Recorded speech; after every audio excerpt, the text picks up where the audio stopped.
उजेरे माँ, यानी हमारा आपका मानव का चोला मिला है बड़ी भाग से।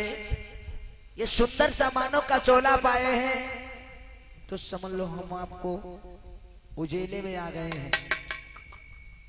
और उजरिया मले तू बिछाई अंधेरिया मनाई बनेगी।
जो चाहो सो कर सकते हो, भगवान का भजन भी कर सकते हो। लेकिन भैया इस शरीर से जब पंछी निकल जाएगा, शरीर जर्जर हो जाएगा, तो बताया है जब तक तेल दिया माँ बाकी, जब तक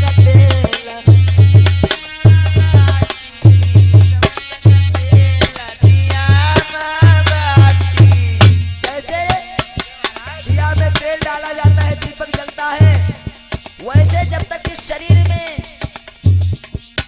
प्राण रहते हैं, बच्ची बैठा रहता है, तब तक कुछ ही कर लो। जब तक तेल दिया माँ बाती,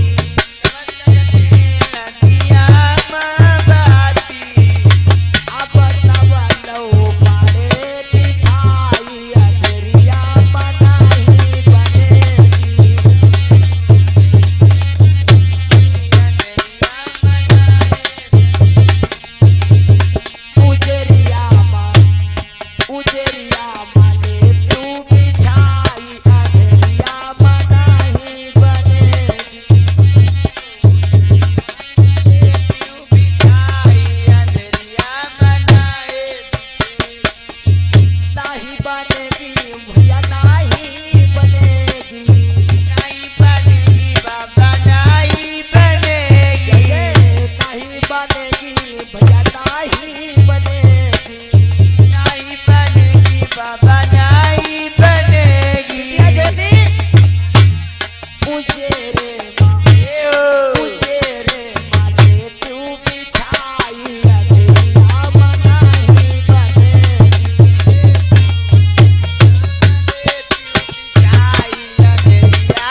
बोले सदगुरुदेव भगवान की जय हो, बोले सच्चे दरबार की जय हो।